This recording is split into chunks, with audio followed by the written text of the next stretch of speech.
So each and every Monday, we usually go Dateline Dolphins with John Congemi, a guy who been a color analyst with ESPN on college football for over 2 decades. He was a Phinsider, still works with the Miami Dolphins, also with CBS4, doing pregame, halftime, postgame stuff for the Dolphins, also does some special coverage on the Dolphins, and each and every week joins us on our morning show between 8 to 9 a.m. Eastern Time on the Defo Show with Lubie. You can check it out on the ION channel. We go Dateline Dolphins with John Congemi, brought to you by Jimmy Johnson's Big Chill of Key Largo. Well, we didn't do that Monday this week, had some scheduling conflicts, so we had him today, and you get to hear us go all in on the Miami Dolphins. John Congemi talks about the continued allegations from Brian Flores toward the Miami Dolphins and Stephen Ross toward the NFL as well.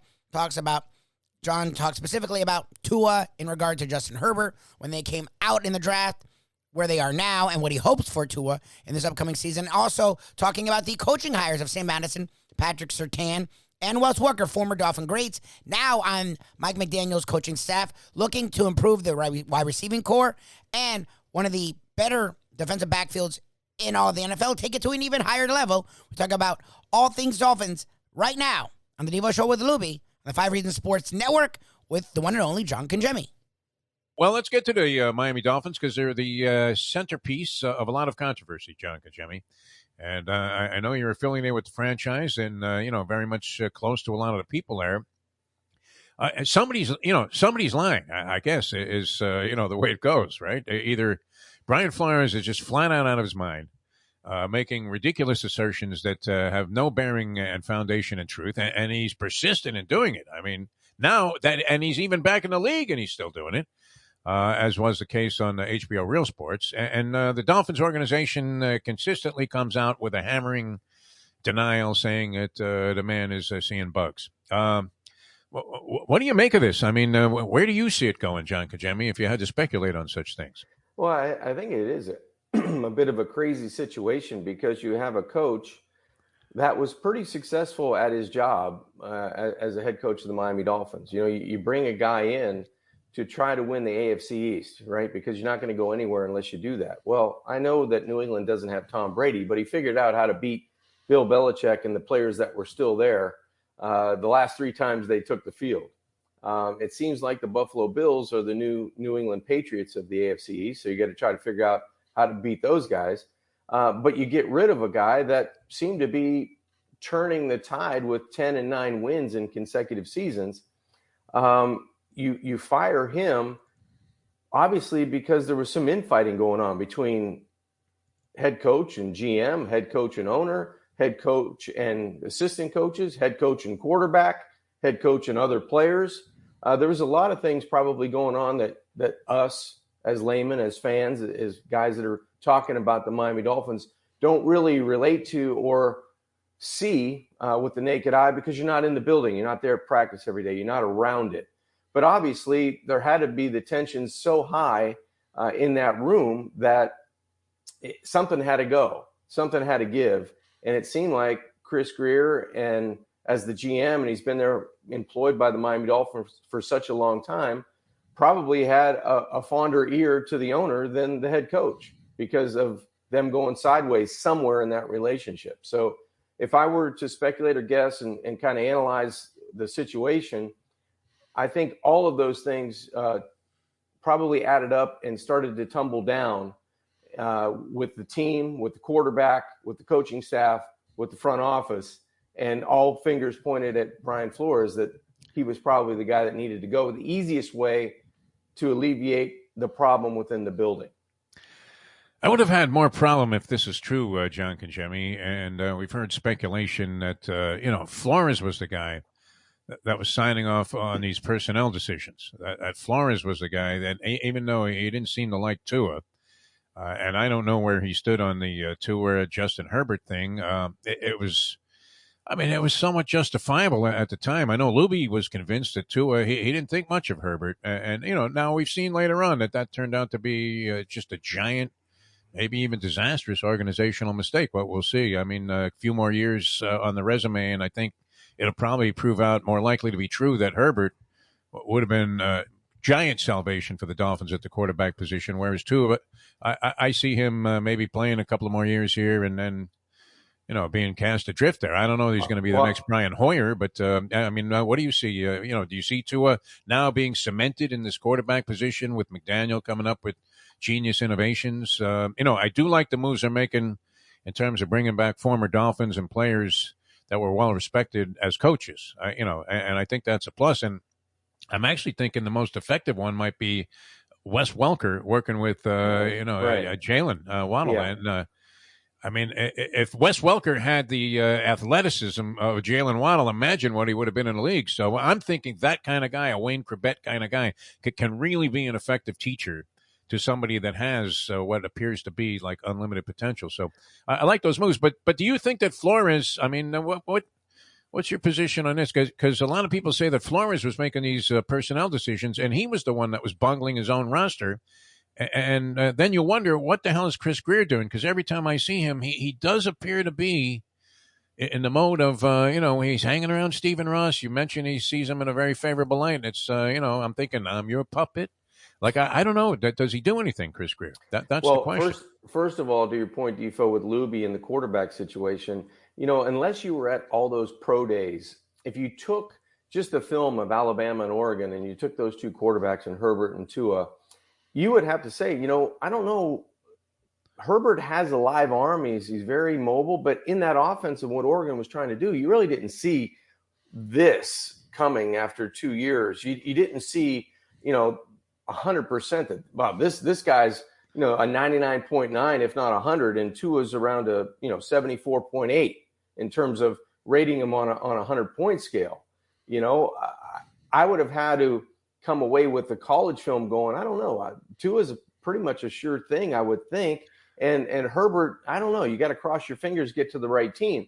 But if you saw him at a pro day and all of a sudden you were asking him to do pro things, you might have a different lens on it. You might have, Tua's got a cap to what he can do. This guy's, oh my gosh, if he gets with the right offense and the right system and the right people around him, you can just, go no huddle and just let him fling it all over the field. So that's the situation there. To your coaching point, I think Wes Welker probably, could end up being the best hire of the bunch because, I have a lot of respect for Sam Madison. I work with Sam. I'm a friend of Sam's. He's Same great. with Pat. Both of these guys are great, but how are they going to teach X and Byron Jones and X taking teaching from these guys going, hey, you guys played in the 90s. I'm good. Right? That's the modern day athlete, no matter who it is. You really think they would shrug off? Like, Sam Madison was an excellent NFL player. How much money did you make in your career? You know what I'm making? I got it. Don't worry about it. That's a lot to overcome, modern day athlete, whether we coach. like it or not. Especially corners. Corners are usually very egomaniacal guys. Right. But I do think those guys are great hires because they bring a lot of energy. They bring a lot of knowledge. And maybe, you're just gleaming off of the starters and you're critiquing certain things. Hey, remember this, remember that. In this coverage, you got to stay a little deeper. But it's the other guys that are going to get a wealth of knowledge around them. And hopefully that bolsters the secondary when somebody goes down. So, a safety that needs to know, hey, X is going to play it this way because I remember that in the meeting, Sam brought that up. It's just a lot of the nuances that go into that position. Wes Welker is going to be great. Wes Welker needs players to coach, though. And that's the position that he needs to be able to amputate his hands and transplant them onto, Williams and a couple of the other guys there that occasionally have the, Roberto Duran. There's got to be more bodies. There's got to be more bodies at that position for Wes to be effective. Yeah, Jalen Waddle is going to learn a lot. Jalen Waddle had he looks like he's going to be excellent. Yeah, if he, imagine if he has a quarterback that is playing, at a razor sharp level as well, then he's only going to get that much better.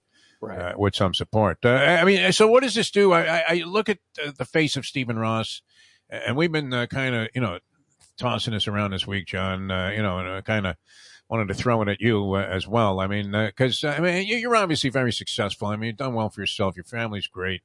Lubie and I are more along the mode of starving artists at this point. I'm with you guys. I'm with you guys. Yeah. Don't kid yourself. Yeah, and I mean, we're okay. Look, we're all going to be all right, I guess. Very lucky, very fortunate in that regard, not to have to deal with like a real severe, problems in terms of just making it through any given day.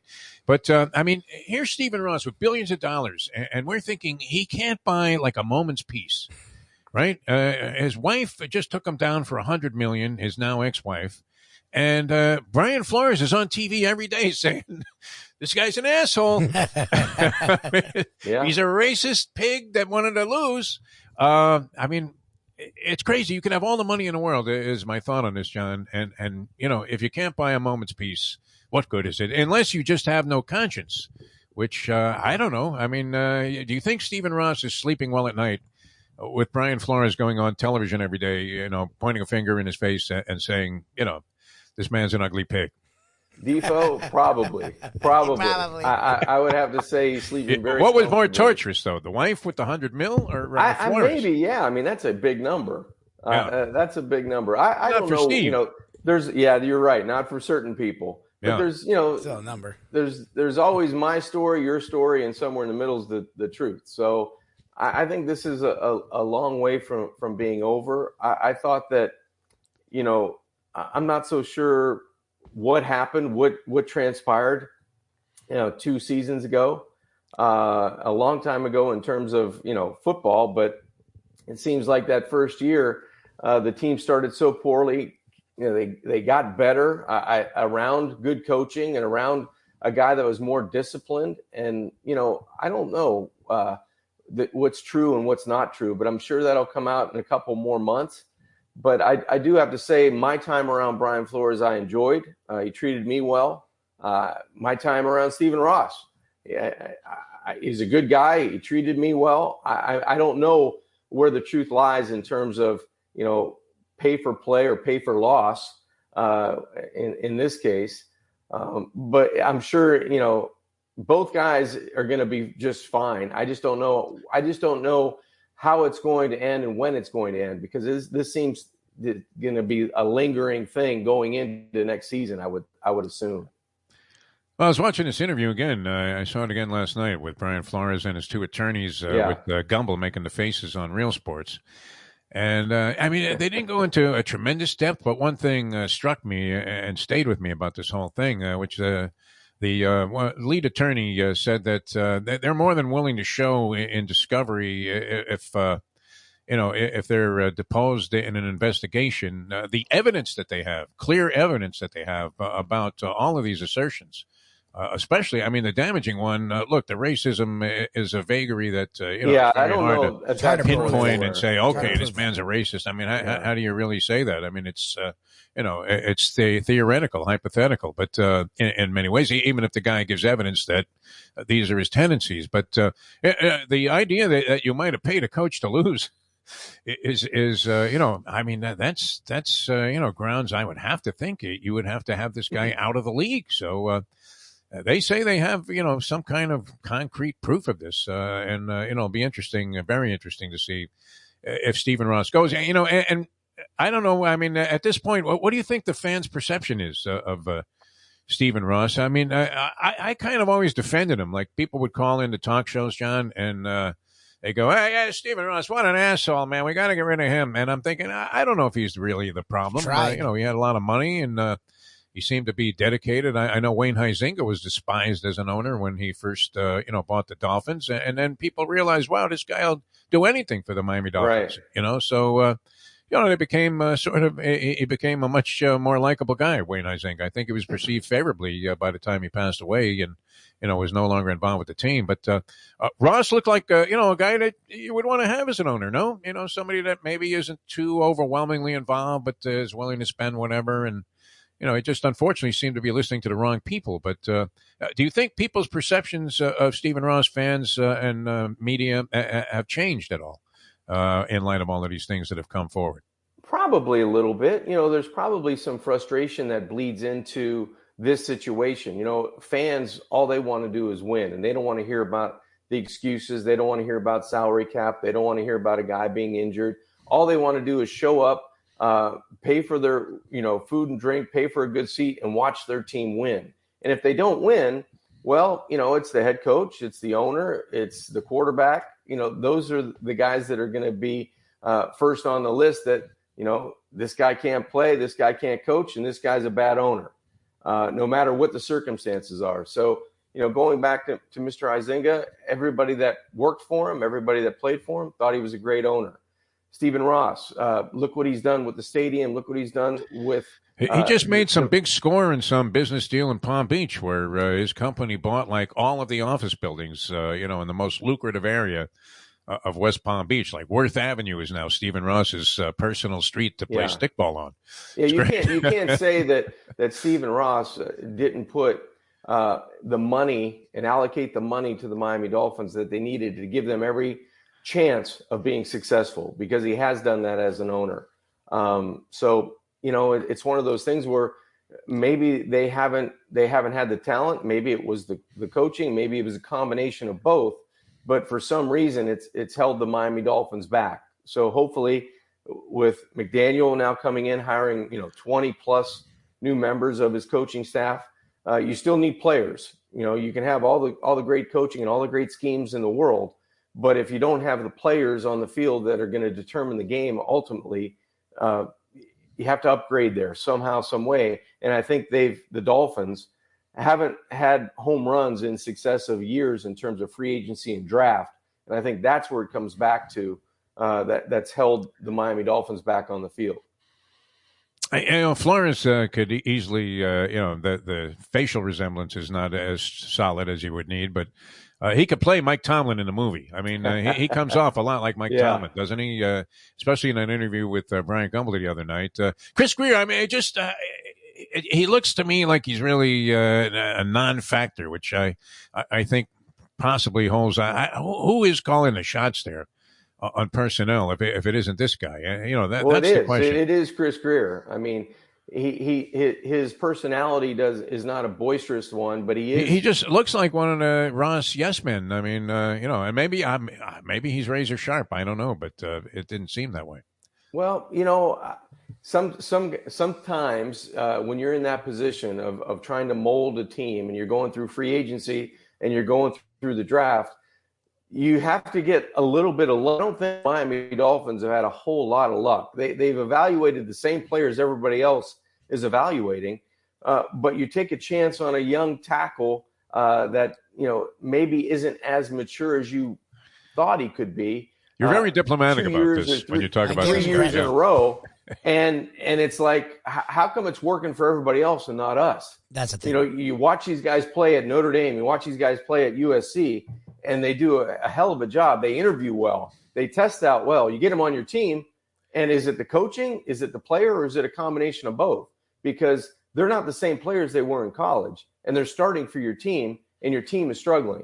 And it comes back, the fingers come back pointing at you because you're the guy that's responsible for getting these guys on the team.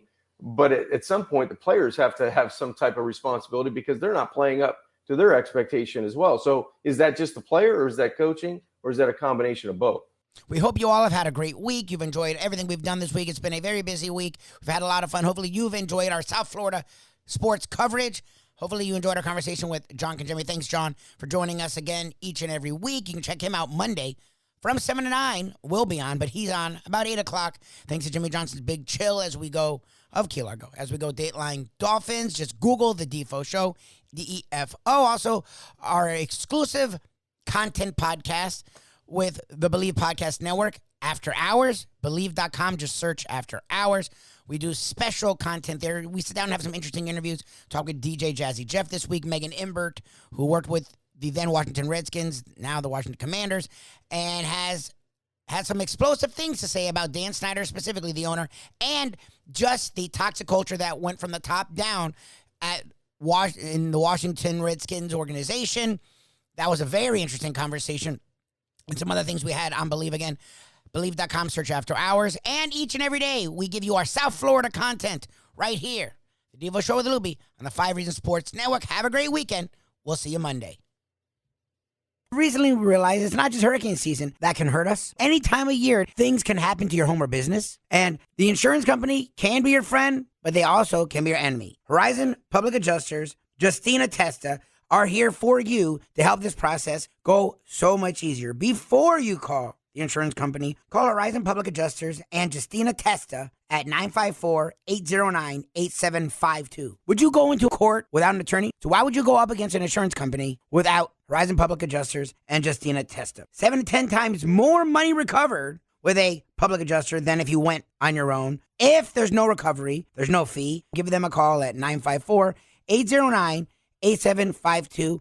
Why go up against insurance companies alone when you can have Horizon Public Adjusters and Justina Testa on your side? Hey folks, Tony Segreto here. You know, since day one, Catholic Health Services has been part of Old School. And since we've started letting people know about them, it's changed their lives. You see, Catholic Health Services, while being recognized as one of the top places for stroke rehab in the country, it's also about a group of people who not just excel in what they do, from the doctors to the nurses to the therapists, on and on and on. It's how they do what they do every single day that separates them from the pack. They do it with a passion, unmatched, and the inclusion of family in every step of the process.